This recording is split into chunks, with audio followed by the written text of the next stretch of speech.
DJ Глобаша.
Hey, good morning, the Gorkros.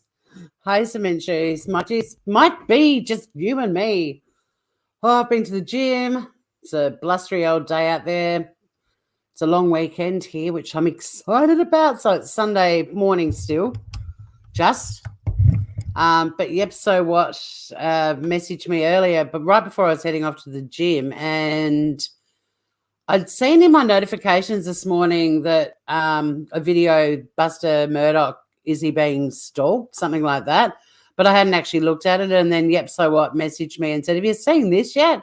And without even opening it, I went, is it about JLR? And she was like, yep. So unfortunately, it looks like another Death Vulture is getting a bit of media attention. And I thought we'd just do a bit of a reaction and commentary to it. Hang out for about an hour. You know, as we do, and have a look at what's going on. Morning, Kylie. How are you, gorgeous? So, yeah, JLR is Jonathan Lee Riches investigates. He's an internet pest. We've covered him a bit on my channel.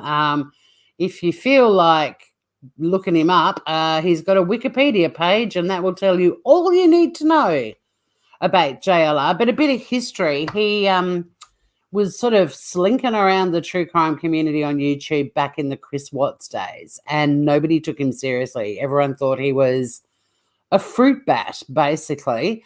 And then he kind of just kept doing his own thing, and then he got tied in with the Heels on the Ground crew, and now he has this following who all think he's absolutely magnificent, and if they just spend a bit of time on the Google machine, they'd realize he's far from it. But he's another Death Vulture. He's been in a couple of my videos as well, not just lives. He's one of the ones that was, filmed screaming outside the parents of Brian Laundrie's house. And he has been on commercial American TV screaming outside the courthouse during the Alec Murdoch trial. He's a pest. In a nutshell, Cement. But yeah, there's plenty of info out there. For some reason, his new breed of followers haven't bothered, but it's quite funny when you've been involved in true crime on YouTube for sort of, it'll be nearly 5 years in August, and all these people that have very shoddy, dodgy reputations and backgrounds on here, but now have these new big followings who think they're amazing. And if they just type their name into the search bar, they'd learn a few things, but they don't seem to. I mean, why would they? They don't stick to the facts when they're looking at cases. So why would they look up facts about people they're following? Anywho, that's who he is, and we'll be reacting to it today. I've had a look at the video already, and I've got a few things I want to say. But before that, hello, Francesca. Hi, Bristol. Kylie, you're bathing the dog but listening. Melmac, hello. How are you? Nice little bee there. I love bees. I'm allergic to bees, but I love them. I'm a huge fan of the bee. I've got bee earrings. I love my honey.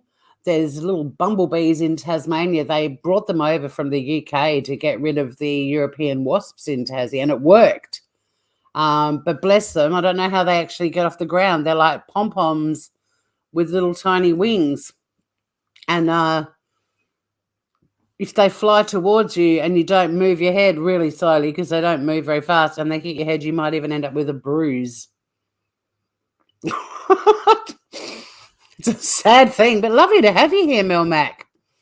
Hope you hang around. We've got a groovy little community here. Hey, yesterday, guys, I made a cocodoma. Does anyone... Yeah, when the bees are gone, we're all munted. Do any of you have a cocodoma or know what they are? I made one yesterday. Cocodoma. We had to give them names after we made them. I don't know what came over me. I gave mine the most ridiculous name, and then I was like, no, I've got to think of a better name. And then my friend Annabelle mentioned it by name, and it just had to stick. Never heard of it? All right, let me get you my cocodoma.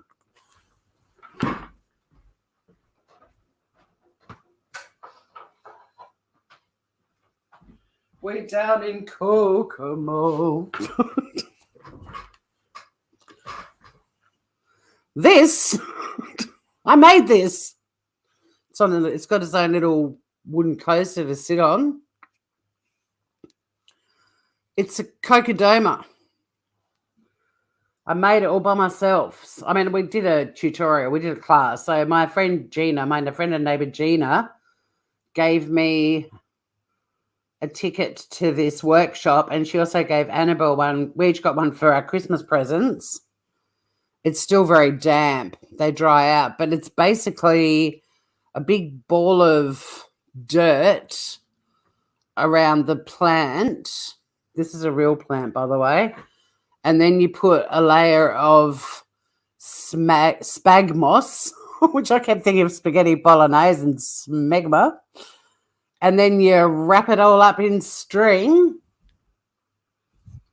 And the little fella's going to grow. And its name is Le Scrote.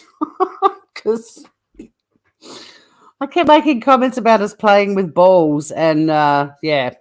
So this is Le Scrote. And I'm going to get a little pen and write his name on there. So that's a cocodoma. It's part of the brilliant... Japanese are so talented, but this is part of their... similar to their bonsai era. Well, but it's different. Like, this little thing will grow to the size of its nest. So what you then do is you can pull it out and remake it and make a bigger ball. Or the people that taught us how to make these, they will actually rewrap them for you, or you can just chuck them in a pot. I know, I'm amazed, Mel Mac. Because I'm not really very neat and with craft things. Like, I'm left-handed, so even though I've been taught how to knit and cross-stitch and stuff like that, everything's always slightly lopsided and smudged whenever I do anything crafty.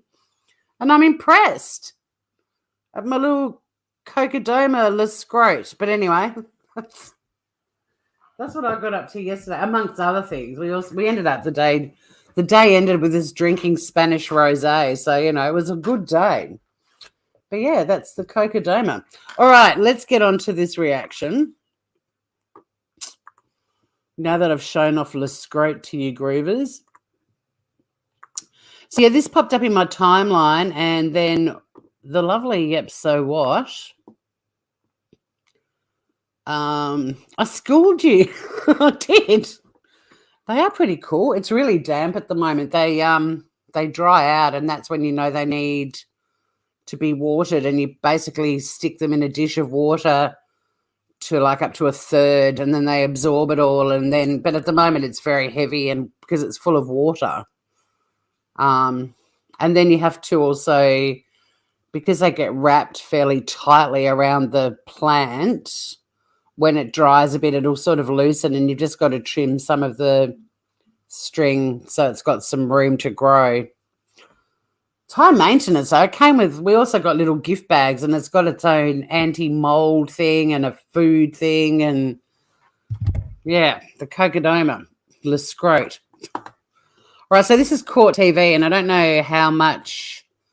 I'll be stopping and starting it a lot, but I could also get a strike. We'll see. They are very organic. Smells very earthy too. Well, I mean, it's a ball of soil, and you kind of have to pile the soil on and then turn it slightly, and then everyone had little landslides with bits falling off, and then you wrap it in the spag moss, and then you start putting the string around it. It's yeah, but I can't believe how cute it is. Anyway. Okay, Kokodama, whatever the Kokomo. All right, so we're just going to hit play on this, and it's a pretty damning headline. Is Buster Murdoch being stalked? Let's have a look.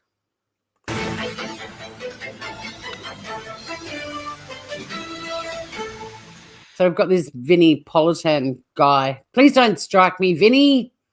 I'm not demonetized. I'm a non-monetized. I've got 500 subscribers. Hey, hit the subscribe button if you haven't already, on the like button. I've got to start doing that. It works. As much as it annoys me when YouTubers do it, that is how channels grow.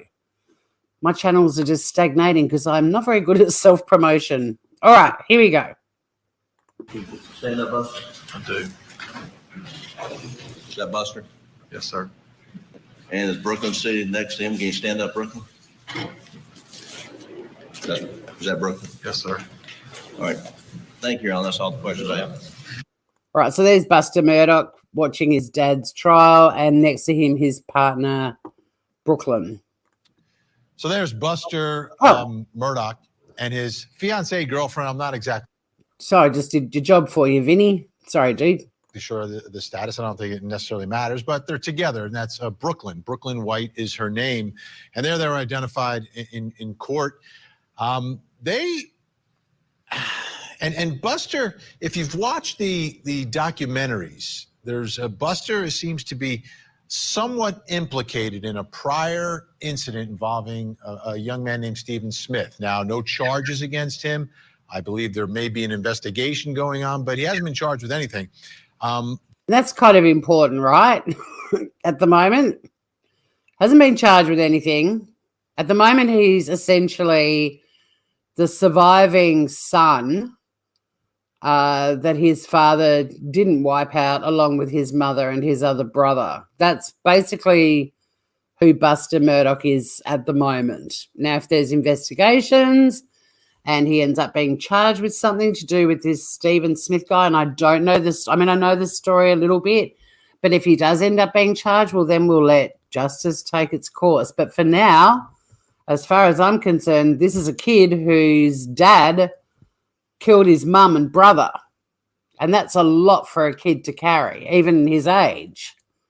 Not to mention the fact that his name is, Buster. He's stalked by JLR. Yep, so what? Hello. I was crediting you before, gorgeous. It's Mel Mac. You got the wrong Mel. Or what? Is Mel now Mel Mac? What, huh? No, Mel Mac's another person, right? You girls confusing me all the time. Because, yep, so what? You're talking. See you, Francesca. Thanks for dropping in, gorgeous. Have a good one.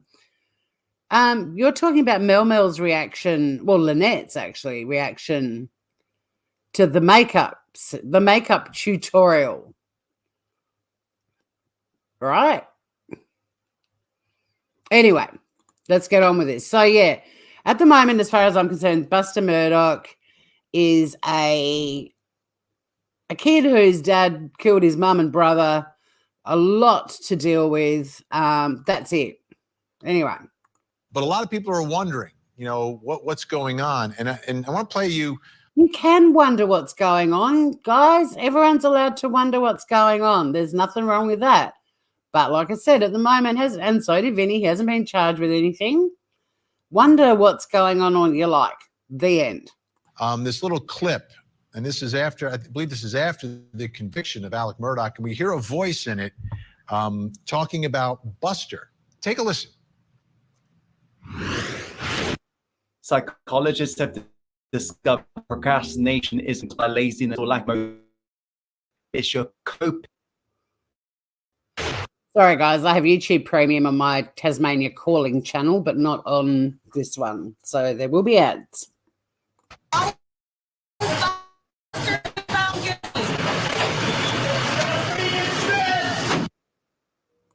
So you hear that justice for Stephen Smith? I believe that's JLR. I mean, he called all kinds of stuff outside the courtroom. But yeah, let's have a crack at this kid who's just coming to terms with the fact his dad is now convicted of murdering his mother and his brother. All right, and we paid attention to it when we heard that, because a lot of people have been talking about this, about what happened to Stephen Smith. Is this going to be the next case? I think Chanley Painter spoke with Stephen Smith's mother.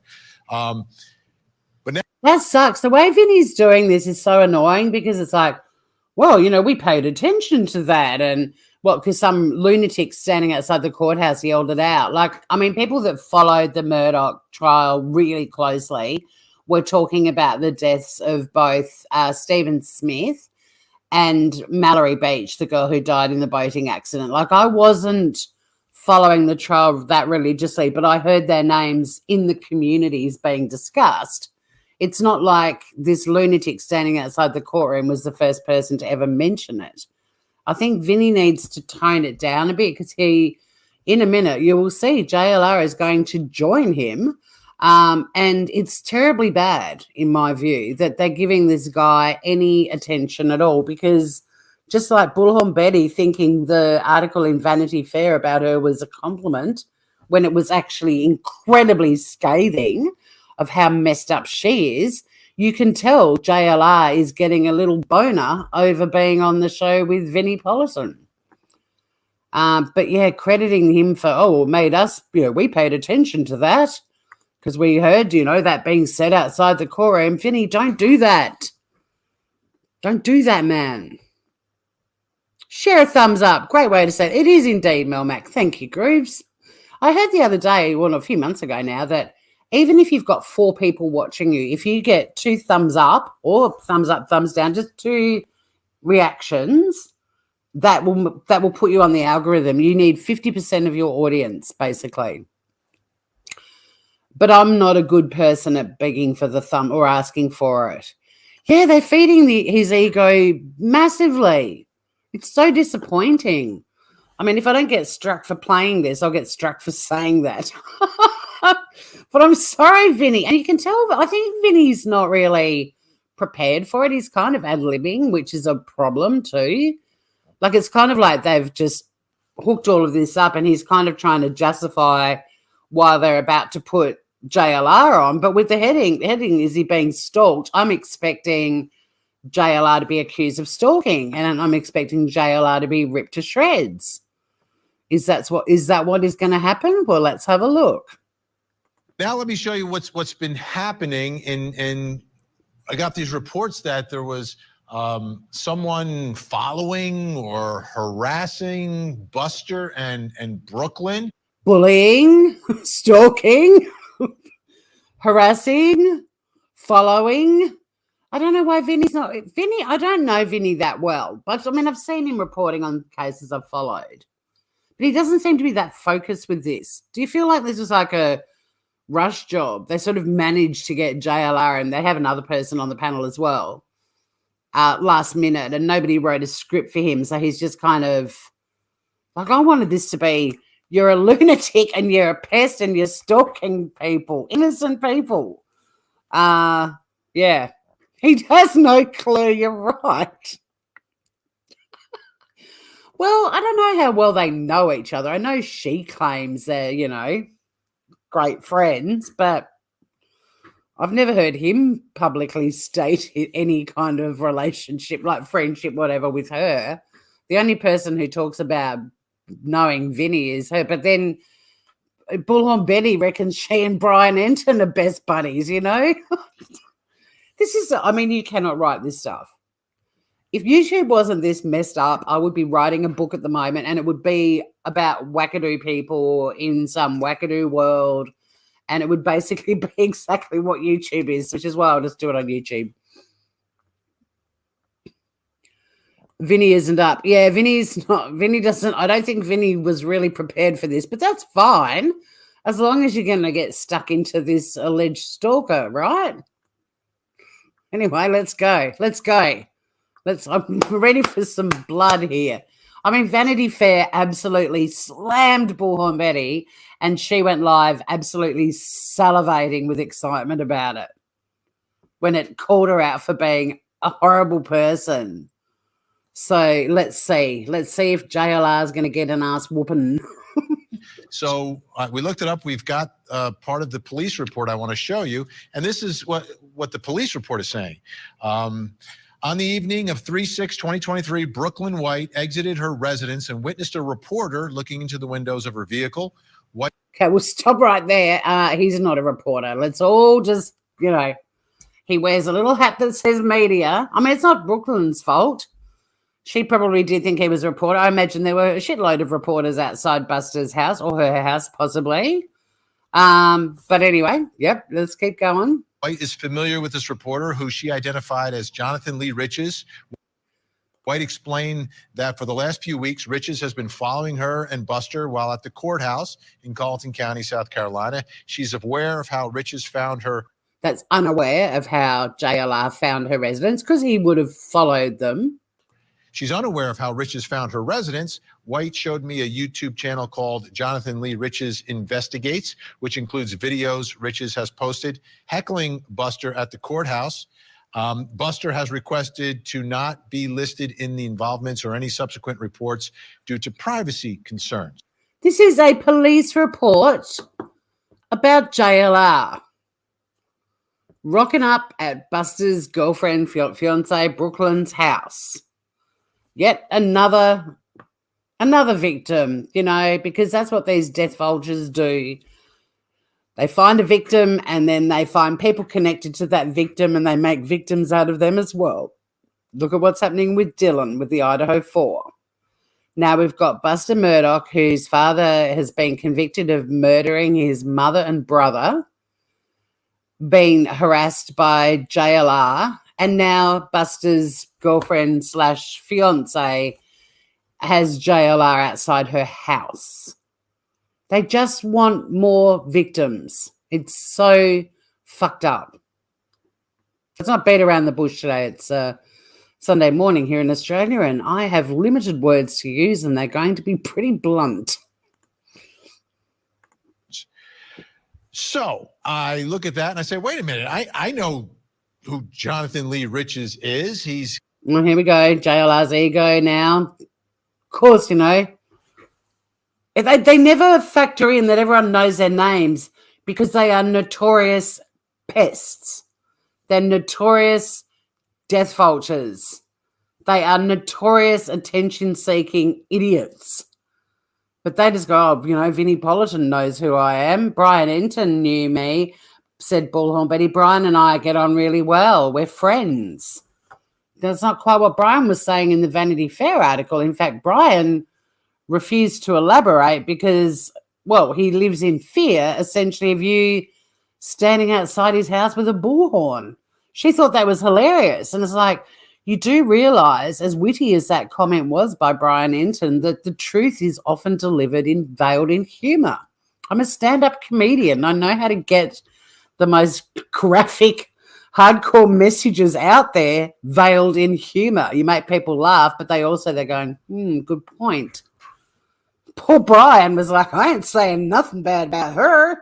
She's going to end up outside my house with a friggin' bullhorn. And Bullhorn Betty thought that was the best thing ever. So, yeah, JLR will be excited that Vinny knows who he is, but once again deluded into thinking it's because they all regard him as a fellow journalist and reporter. Yeah, tell it. I've been telling it. He's got a YouTube channel. He covers all true crime stories around the nation. As a matter of fact, that's actually not true. He covers all true crime stories that are trending and popular and will bring a large crowd. He doesn't cover cases that no one else is covering. I do, which is why my channel's tiny. And I'm fine with that. And in fact, guys, I've got a really interesting and sad story that came out of the States that I will be doing on this channel either later on today, tonight. So it could be Australian like evening. But yeah, a really sad story that came out during the week. And I did a quick search of that earlier and nobody's covered it at all on YouTube. But yeah, he doesn't cover all the cases. He covers like Bullhorn Betty and Molly Golightly and the rest of them. Mallory, they cover the cases that 50,000 other channels are covering because they're the ones that draw the crowds. I spoke to him at the courthouse one day. I think he was streaming live and we were talking while we were waiting for the verdict. So I said, let's get this story. So, well, wait a minute. Did you approach him or did he approach you, Vinny? Yeah, clickbait is what he aims for. Absolutely. I don't think Vinny's telling the truth here. I reckon JLR accosted him and he had to speak. Because they're like, oh, like Bull and Betty, yeah, I've spoken to Brian Inch. And it's like, yeah, but I don't think Brian wandered up to you and said, g'day, Griever. How you doing? I reckon she's in his face going, oh, Brian, thank you for your service. Oh, wait a minute. You're not a cop. You're a reporter. Brian, you're such a good reporter. I want to be like you one day. I don't think Vinny goes up to JLR and goes, hey, mate, what do you reckon about the verdict? Do you see it happening that way? Hi, Humanimal. Good to see you, gorgeous. We're just ripping JLR to shreds. Oh, he's very baity. He's very masturbatey too. Oh, did I say that? Oops. Let's go. joining me tonight in Tampa, Florida, No. host of Jonathan Lee Riches Investigates on YouTube. Jonathan Lee. No. And now I might as well hang up my gloves. That's it as far as I'm concerned. There's no point reacting to any more of this. They've put him on TV and he's loving it. And he's sitting there in his stupid little fucking media hat. Look at Vinny's face. Is Vinny like getting a bit of, this is gold, this is comedy gold?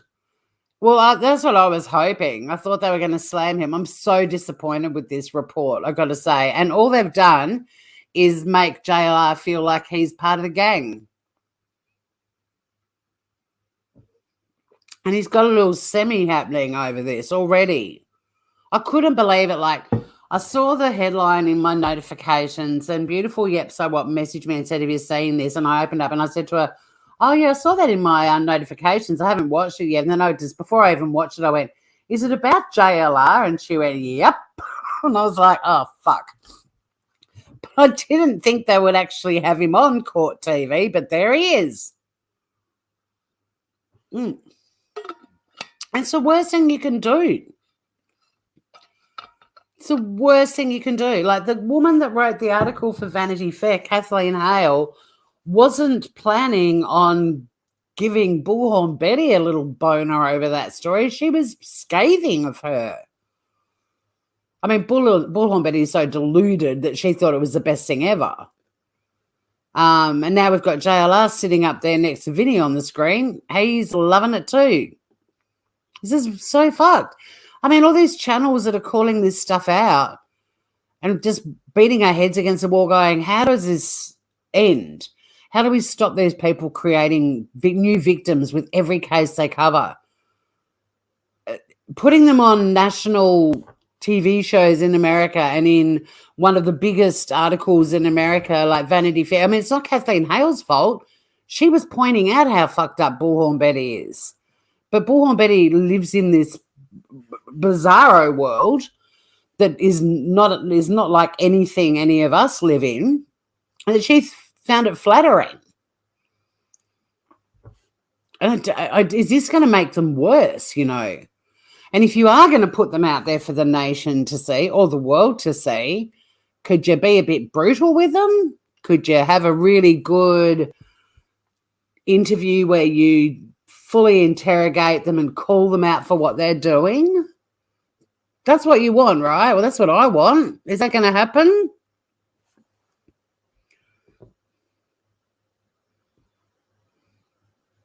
I used to love Vinny, sadly no more. The mainstream media all bow down or move themselves down to the trash level. Yep, they do need the online audience. Yep, there's no raising. Well, there are some channels that are raising the bar, but not many. Remember during the Depp and Heard trial, there was a journalist in Australia on Sky News Australia who was incredibly scathing at how all the media in Australia at the time, or the majority of the media outlets, were very pro-Amber. And I'd been going live for days going, are people not watching this? Like, I'm not saying Johnny Depp's innocent. I think it was a very toxic relationship, and I think there was a lot of crap going backwards and forwards. But everyone just wants that female victim. But he spoke up about it and gave this really succinct, punchy, perfect editorial about it. And I was like, you little beauty. And then you've got other channels like Fox News. They were calling out, who were they calling out the other day that I covered? There's movement anyway. There are channels that are starting to show some integrity. It's pretty interesting. But like with YouTube, if you want to get the big channel and you want to make enough money, you don't have to work anymore. You've either got to have a second income so that you can focus entirely on building your channel and go live every day and edit stuff. And you can't just like hit live on the camera like me without makeup and just sitting in my living room. It's all got to be heavily produced and fully researched. And I don't have that luxury.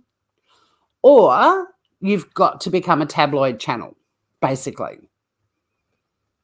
Because JLR has quite a large audience. Bullhorn Betty has quite a big audience. And they're just trash. Total trash. But that's what people want. And I agree with you, Humanimal. The mainstream media now, they've got two choices on which way they go. And one of them will make them a shitload of money. And the other one won't. And sadly, integrity and money don't go hand in hand. No one ever gets a pat on the back for being a good person on this planet, ever. Yeah, she was. I covered that the other day, and I did a little video about it too. I did a video quoting parts of that article. It's pretty scathing, but she thought it was the best thing ever. It is totally feeding his ego. Faux equals fake. Fox may be secretly meant to be pronounced faux. Fox News equals fake news. Well, yeah, but yeah, total smug face. There was a journo on Fox the other day calling shit out. I think it might have even been on Batshit. Might have been one of the stories that Finn and I covered. It was really interesting. It was like, wow, Fox News is actually calling this shit out. It was impressive. All right. And surprising. Shockingly surprising. Okay.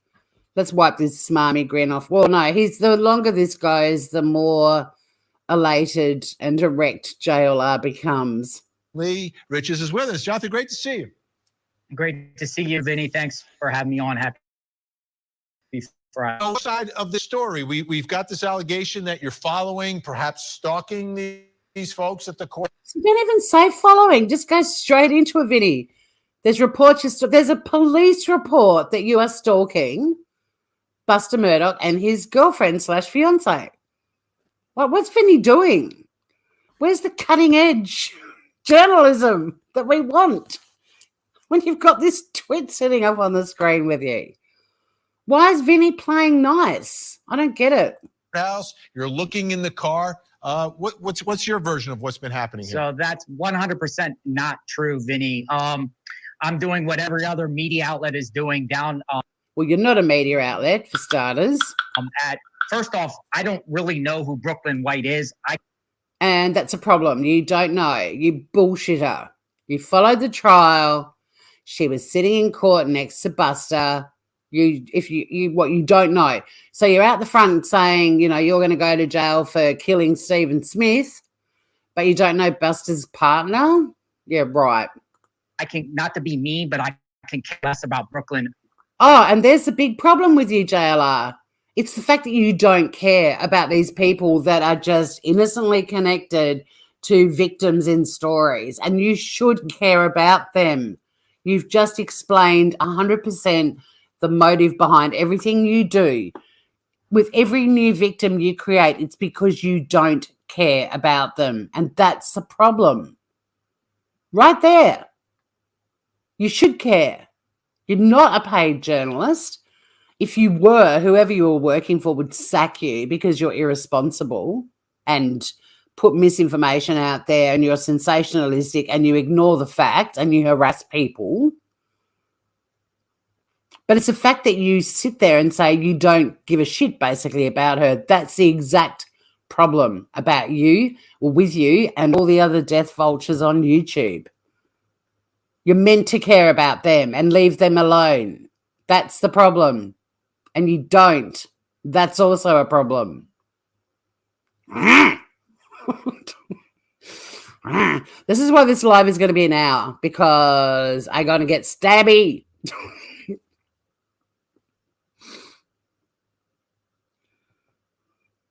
The media hat is ridiculous. I don't know, P.I. Jim Terry. I don't think I want to either. Oh, no, I'll make a note, but with your description, Him Animal, I'm not sure I want to look into it, but I will for you. Okay, back over to the other screen. White, I'm more about Buster Murdoch. You should More about about all of Buster them. and his role and possibly Stephen Smith. So while they were at the trial, I would ask Buster while he was going in and out of the court, what happened to Stephen Smith? Did you murder Stephen Smith? And then I also asked other questions about him getting kicked out of law school for plagiarism or whatnot, but he would never answer. He was always quiet. He would just stare straight. And a lot of my See, I mean, he's sitting, JLR is sitting up there thinking he's king shit, right? And all the stuff he just said he was doing to Buster. Well, Buster is watching his father in a double murder trial for killing his mum and his brother, where his father was ultimately convicted of both murders. Do you think the kid's got enough on his plate right now? Do you think it's okay to stand out the front of a church, a courthouse, accusing him of murder? I don't even know the plagiarism story. It could be true. But do you think that's okay? Because at the moment, like I said at the start of this live, Buster is a victim. His mum, both of his parents are gone, essentially. And his dad's responsible for his mum not being around, or his brother anymore. Do you think he might leave the kid alone just now? He's not charged with anything. And JLR's reeling all this stuff off like what he was saying was perfectly fine. How do you get to a point in your life where you have absolutely no empathy and such cruelty and not question your bullshit behavior at all? Like, how do you lose all sense of morality? And don't get me wrong, I mean, we're in the true crime community. We know about shitloads of people who commit crimes without thinking 2 seconds about it. But this is a guy on YouTube with shitloads of followers who are throwing money at him, and they're not watching this going, there's something a bit wrong about JLR. He's bragging about yelling all this stuff at this kid. This kid's just lost everyone. He's now thrust into the public eye. It's probably the last thing he fucking wants. Trust me, I was born in the public eye. It's not something you want. If you personally want to be in the public eye like JLR, and great, now he's on bloody national TV in America, that's one thing. But when you're born into a family and you end up in the public eye, or if you're a member of a family that becomes part of a horrific double murder trial and you're thrust in the public eye, that's a tough thing to deal with. You cop so much shit just being in the public eye. And yeah, now he's got this twit standing outside the courthouse yelling all this stuff at him, sitting on national TV and reciting all the horrible things he yelled out at him and thinking it's okay.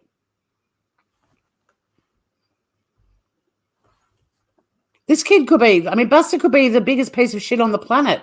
But at the moment, he's not charged with anything. As far as I'm concerned, he's a kid who's lost his mum and his dad because his dad killed them, mum and brother, because his dad killed them. That's all he is. He's not charged with anything. There might be investigations into Stephen Smith's death at the moment. It's just insane.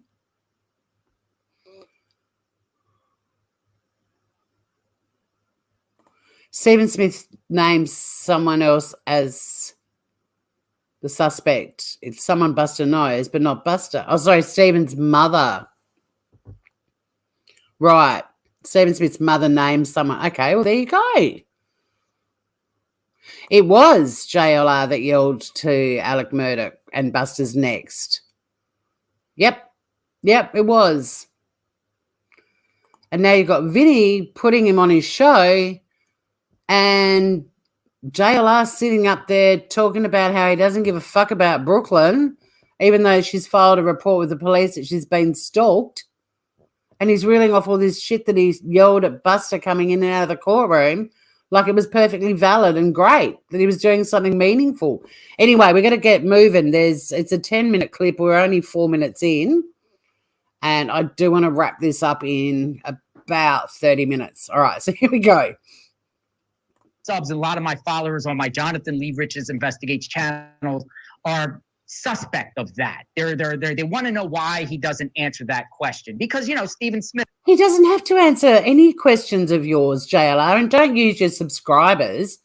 Or they all want to know why. They wouldn't have thought anything of it. I bet bloody JLR went live for ages about Buster won't speak. And they all started theorizing about why and what it meant. He doesn't need to speak to you, fuckwit. He doesn't have to speak to anyone. And again, this is where it pisses me off all the time with these true crime people. They constantly go on about, like, if someone's arrested, the right to remain silent. The person remains silent. They're criticized for remaining silent, even though it's their right. And then if they speak out every single word, sentence, whatever's analyzed, and then the next person who exercises the right to remain silent, they criticize. And it's like, would you say a word when you've got all of these fuckwits on YouTube taking everything you say out of context? And now you've got this kid who's literally walking in and out of a murder trial about his mother and his brother. Why the fuck does he? I'm not saying he's exercising his right to remain silent, but why does he have to speak to you, JLR? And why is your community so concerned that he didn't say a word? The community is fed this shit by you, or you're using your community to justify your bullshit. One or the other. This case is a mystery, found on the side of the road in the middle of the night, July 8th, 2015, on a remote road right near Alex Murdaugh's home. And then there's a lot of rumors and speculations about the ties possibly between Stephen Smith and Buster. So, I kept asking him questions. He wouldn't answer. So after the trial, I seen a lot of media outlets down there at one of the homes Buster Murdaugh stays at in his partner's home, and you see all these media outlets and you're like, oh, I'm media because my cap says I am. I'll go join them. Hilton Head. So I went down there to see what was up, maybe tried to get Buster to answer the questions. Or He doesn't have to say a word to you. And why do you think he would answer you? Like, I'm not in America, but if I was American, right, and I decided, maybe I will say something to the media just to get people off my back for a minute. If I had a PR person engaged and I was like, they were saying, look, just speak to someone reputable. Just put a very brief statement out there. Just, just a little bit out there, which, I mean, why would you? Again, because every bloody, body language expert's going to rip you to shreds as well. Or people are just going to look at it and go, well, that's dodgy, even though there's nothing dodgy about what they're doing at all.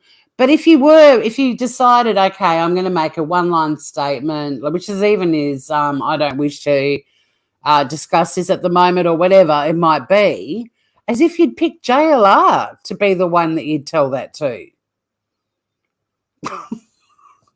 Like, if you've got, I don't know who the most credible journalist is in America, but say, for example, there were 80 people standing at the front of my house and I lived in America and JLR's in the crowd and let's go Megyn Kelly, I'd choose Megyn Kelly. That's who I would talk to. I wouldn't choose JLR. I'd actually be like, can someone clean up that little dog shit on the footpath outside my house, please? Thank you very much. I'd be like, good day to you too, sir. Or was it Megyn Kelly? But you know what I mean? Like, would you choose JLR to be the one to get the scoop? Wake the truck up, America. How are you? Hi, Joman.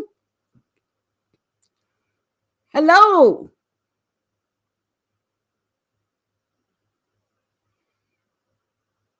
Yeah, the Murdoch trial's going to be an interesting. Well, you know, the Murdoch trial, the appeal, and so on. I get why people are going to keep talking about this case for sure. There are other ones like Chris Watts. It's like the guy pled guilty. He's in jail. Like, move on. But I can see why the Murdoch one's going to be discussed for a long time to yet. They came back too quick. They did. I think they came back very quickly. Like, I've sat in on a lot of murder trials and, yeah. It was rapid, especially with all the jurors speaking up, saying at the start when they went in to deliberate, it wasn't unanimous. Like, how did they turn people's minds so quickly to get a unanimous verdict? Yeah, I wonder that too, Mel Mac. That makes sense that it was JLR saying something so cruel and ridiculous, full of fake indignation. Yeah, I don't know about Alec. Yeah, I mean, the thing with Alec taking the stand, you thought the defense team was shithouse. I thought both sides made massive mistakes, to be honest. But it didn't help Alec at all that he just lied about everything. And if you're going to be lying about really minor shit and sort of, you know, slightly serious shit, what, you're not going to lie about murdering people? You know what I mean? If you're going to lie about little things, think you're going to lie about really big shit, like ripping off all of your clients, killing your wife and son. JLR has a year-round tan on his punchable face because he's always out in the street yelling insanities. He has got the permanent Florida tan. Yeah, he might have got a hung jury for sure. Yeah, he may get a new trial or win an appeal. JLR is an acronym for jealous little... No, I was going to go where I can't. No, it's Jonathan Lee Riches. The prick in purple. Yeah, I didn't find him likable either. But the weird thing was him, Animal, was that people that were in the courtroom watching it were reporting on the jury, and the jury were like, some of the jurors were crying while he was giving evidence, and people were like laughing at his jokes, and when he said poor, they'd get all like, there were people saying that he had jurors swooning was the word they used. Yeah, I agree. The kennel video was the final nail in the coffin. Very hard to explain your way out of that one. I think they did come back quick, but it was clear from the jurors' thoughts he wasn't credible. So it'll be interesting on the appeal that he chose to take the stand and sealed his own fate. The thing is, though, is like, how can you have,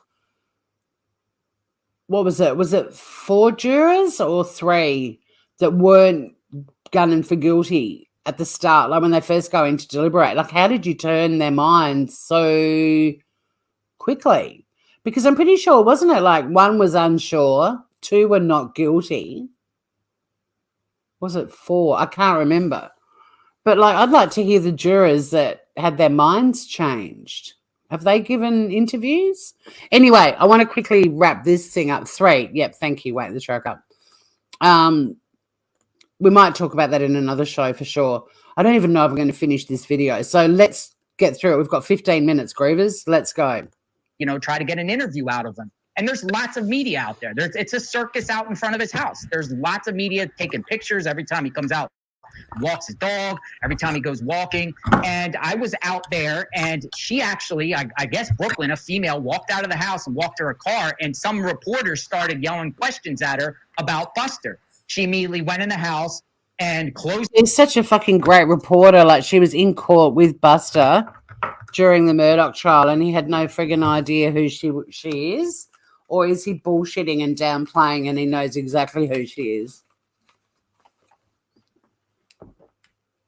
These blinds, but then Buster like peeks out of the blinds, he looks, and then he closes the blinds, and then about 15 minutes later the police come and then tell all the media outlets, well, you guys are on public property because it's a public road out there and a public sidewalk. You're not breaking the law. Just don't trespass on their property and just do not knock on their door, go on their property. And we all agreed, said, okay, fine, that's good, thank you.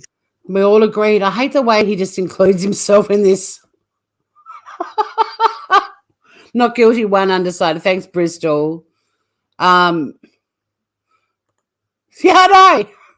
I know. He's just part of the pack now. But the statement, the report to the cops from Brooklyn specifically identifies JLR as the person looking in the car and slinking around and following them everywhere. This is the problem. This is just, I mean, look, I will drop the link for this when I get to a point that I have to stop it if anyone wants to watch the rest of it, because they end up getting another person on who explains the law and, you know, what the deal is and how you end up getting these restraining orders and stuff. But it still lets JLR off the hook way too much as far as I'm concerned. But at the moment where we are in this, like, Core TV is just basically, I think, making JLR feel like he is a true, legitimate, and now acknowledged, recognized, and possibly even respected member of the media pack who follow and cover crime cases. That's what I'm getting from this. I wanted this to be a rip JLR to shreds and call him out for this shit, but all it's doing is feeding the gigantic, deluded world that JLR moves in. The same as the Vanity Fair article has made BHB think she's, you know, famous and on par with Brian Enton. Yeah. Dr. Seuss allegedly took a shitload of drugs to write his books. Imagine writing this book. Imagine if YouTube didn't exist. Imagine being that person sitting in a house somewhere who just writes this book about this thing called YouTube, this fictitious world, and all the wackadoo idiots and fucking shocking people who, and good people too, who live there. He wouldn't come up with anything close to this.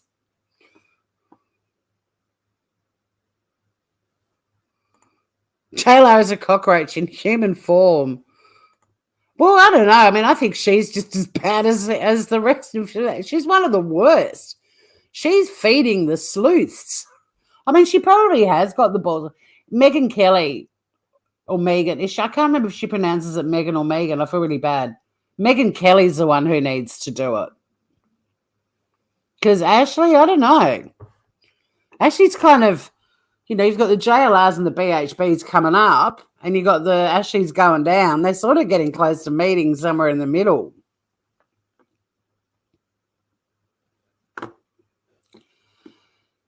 Yeah, but is it Megan or Megan? Megan, because she spells it with a Y, doesn't it? Isn't she M-E-G-Y-N? I love her.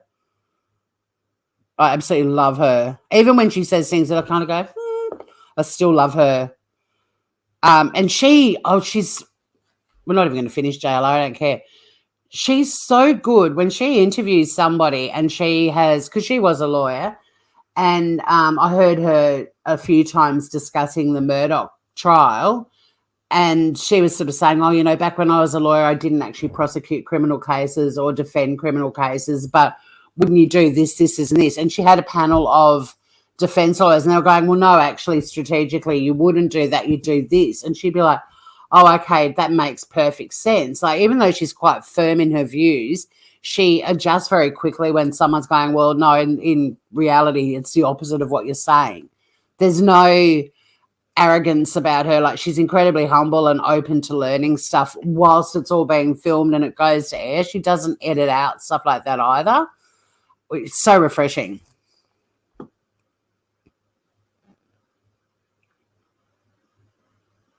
Oh, sorry to hear that, Joman. Yeah, Megan would cut his legs off. Yeah, she's great. I'm a big fan. Big fan. Oh, my God. And her commentary, if any of you are following, and I've never covered it on any of my channels, but if you guys are following the Harry and Meghan saga, oh my God, she hates Meghan Markle. Can't stand her. Oh my God, it's so refreshing because everyone else, all the people in Commonwealth countries can't stand her, but Americans are like, but she was in Suits and they're in Hollywood and they love James Corden because, they're ignoring his fall from grace. It's so, I love having an American going, no, bloody Meghan Markle's a bitch. It's like, bring it on. She's too funny. Oh, but Banfield's shocking. See, I just think you think she's obnoxious. See, I think she just talks really quickly and she's confident. I don't see it as obnoxious. And she'll rip the bloody balls off JLR if she gets anywhere near him. Just see JLR as a bin rat.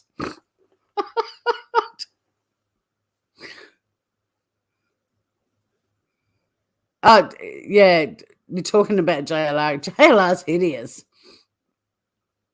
But yeah, look. Horses for course. I mean, there's not many journos in America that I'm backing. She's one of the few. Because at least she doesn't give a fuck, She will say what everyone's thinking. She'll take one for the team over and over and over again. And like I said, I really love that she also is humble enough to go when she's interviewing people and she learns stuff to actually say, okay, I was completely wrong on that. And she did that a few times in the Murdoch trial, and it was so good because so many people were just putting themselves out there as experts on all the lawyers and the theories sort of about, not the theories, sorry, the strategies that they were using. And some of them were really bad, like they just were on both sides. But then there were other things they were doing that was, from a perspective of lawyers in courtrooms and judges and juries, what they were doing was correct, even though for the general public, everyone was going, that'd be bullshit. Why'd they do that? And it was just really, I just like seeing her humility in action. But I also, I just love that she won't hold back. I'm trying to think of something. There was something I saw her doing the other day and I wanted to recommend you or you guys watch it. Anyway, I'll try to remember. But it's just refreshing. I just like a bit of humility because we don't see much of it on YouTube. Rarely see it, especially with the likes of this trollop. Okay, have I used up my time? 6 minutes. I'll just play a tiny bit more. But like I said, I'm going to drop the link for this. For your service, because we back law enforcement. And I was sitting in my car and then all these Don't you hate that too, how he and Bullhorn Betty and like the pair of them, whenever they see a cop, thank you for your service? You actually, both of you, distract the cops from doing their jobs. When Bullhorn Betty was outside Quinton Simon's house, and there were numerous people arrested, and you had Dolly Vision getting arrested for assault, those cops that needed to be out helping, trying to find Quinton's remains, instead kept being called out to that house to deal with stuff. Like, the fact that they both had the gall to thank the cops for their service when they've repeatedly, and with JLR, the same thing with the laundry household. The cops had to keep going out there too.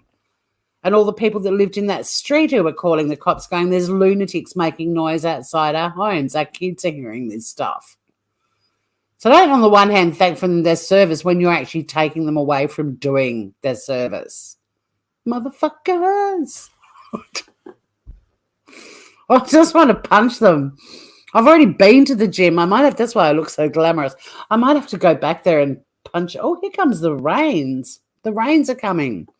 All right. I'm going to wrap this up shortly. One more dig at JLR. Neighbors start coming out, shining flashlights and all the media's face saying, get out of here. You guys are media hounds. Get away, get away. And I left. And then next thing oh, damn, the neighbors are shining torches in you and in your eyes are telling you to get the fuck out of their neighborhood when you're screaming out in the street at nighttime if they've got flashlights. Oh, the bright lights, JLR. The bright lights. The bright lights. They made you leave. Remember him standing in Times Square in New York City with Dylan's photo? The bright lights, Dylan. Can you handle the bright lights? She's handling it way better than you are, mate. All right, I'm going to end it. I'm going to get the link. I'll drop it. Has my computer frozen? Hang on. Let me just check my phoneage, because the person I have to depart for shortly may have... Oh. My neighbour has found a spot for her kokedama. I'm going to drop the link, because I feel like if I show any more of it, I'm just doing what I'm complaining about, which is giving this prick time, you know, on court TV.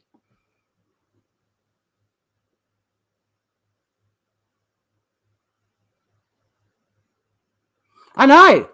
What's happening? It's crazy. What's going on? Like, this is batshit to me, because I wish I'd done a live on at the time when Molly was screaming outside the laundry household. Like, Australians love a joke, and we love taking the piss. We love it. And even if we have mates that we fall out with, we still hold that relationship with that person, even though they're no longer in our life. It's pretty sort of safe and secure. We're not going to go like out and about in public and slag them off, and like, mateship's really important, even former mates. But there's just these slightly different ways of thinking. But we also, like I said, love taking the piss and love a good laugh. Even the Australian media, when they were reporting about Molly Golightly outside the laundry's house, couldn't find a speck of humour in it. And normally we can. We can find funny in everything. And everyone in Australia was just going, what the? Because that shit just will never happen in Australia. It can't. It won't. We've got amazingly strict privacy laws, so information about people is incredibly hard to get. But B, no one in Australia would just do it, because we look after our mates. We look after each other. We just wouldn't do it. And if someone was doing it, everyone would be like, nah, you don't do that. That's not cool. That's un-Australian. Get the fuck out of here. Like, nah. It just wouldn't happen. I mean, if we, even the, all the real life stuff that happens on YouTube, and, you know, people calling the cops and all the swatting and stuff, if you rang the cops in Australia and went, hey there, I'm a YouTuber and I go by the name of Wackadoo McGee, and I'm being hounded by somebody on there called the Tequila Snowbottom, and I want to file an official report, the cops would have hung up before I'd even finished my name, let alone got to the Snowbottom. You know, like, they'd just be like, yeah, whatever, off you go. It's insane. But anyway, it's fun watching on from afar. Trust me. Anyway. Oh, thank you, Mel Mac. I'm glad you came in. And yeah, I'm so sorry that I didn't get to do the whole thing, but it's lunchtime on a Sunday on a long weekend, and I have places to go and people to see, and I'm going to take my little... It smells so earthy. I mean, I love him. Lescrote. Look, him animal. I made a kokedama yesterday. My neighbour gave me and another friend of ours, Annabelle, as a Christmas / birthday presents. We got to do a kokedama course. This is Lescrote. He's got his own little stand, but he's still very damp and mossy. But isn't he cute? I mated him all by myself. So goes my kokedama.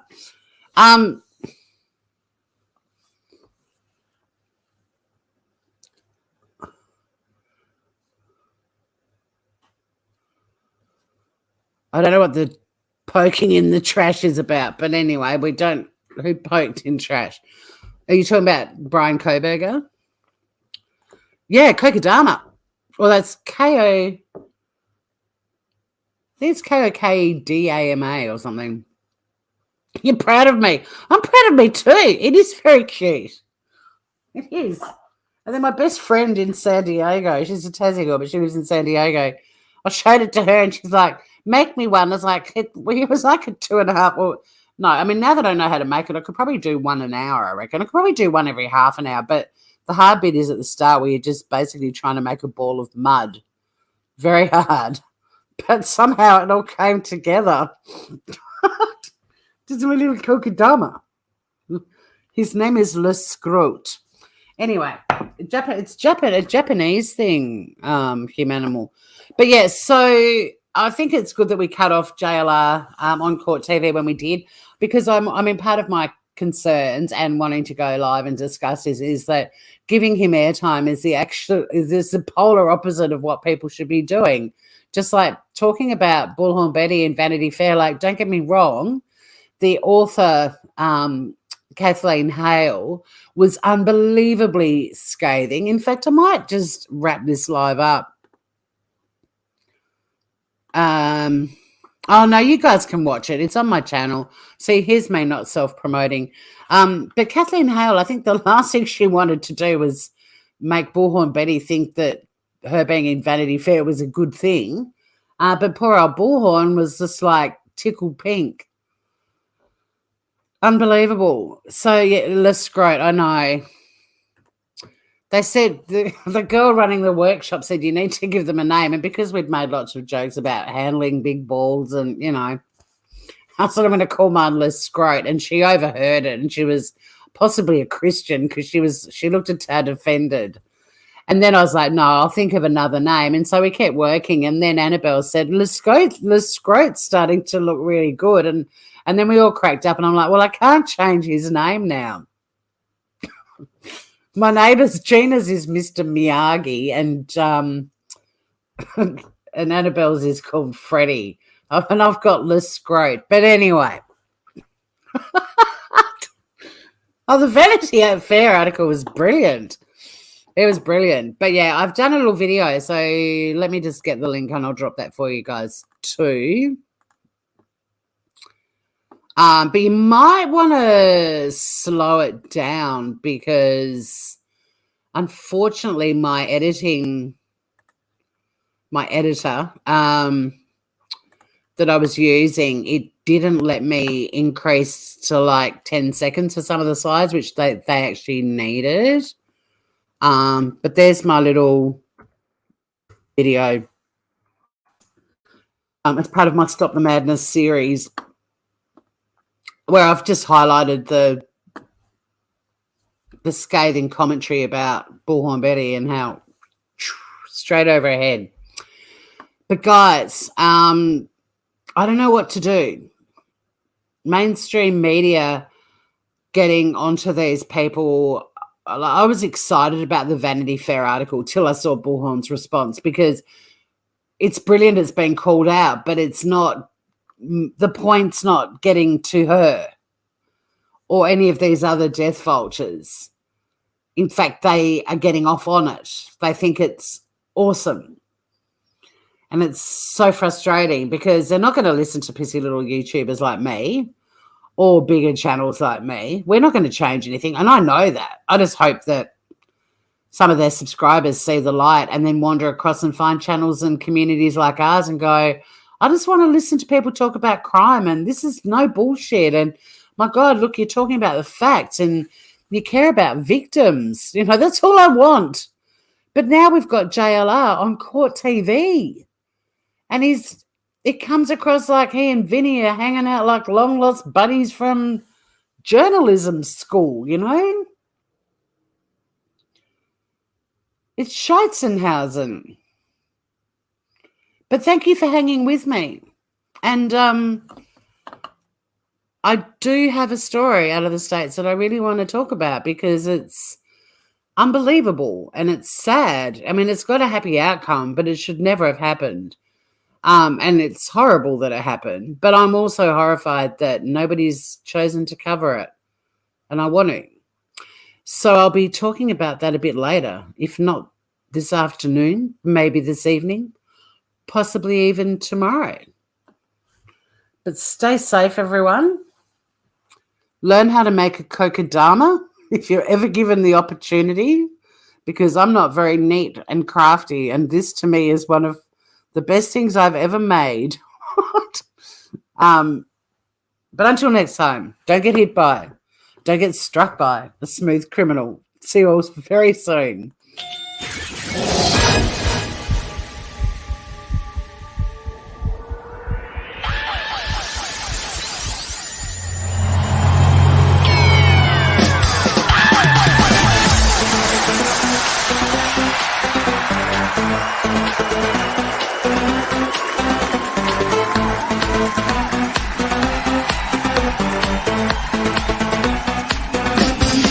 DJ Globasha.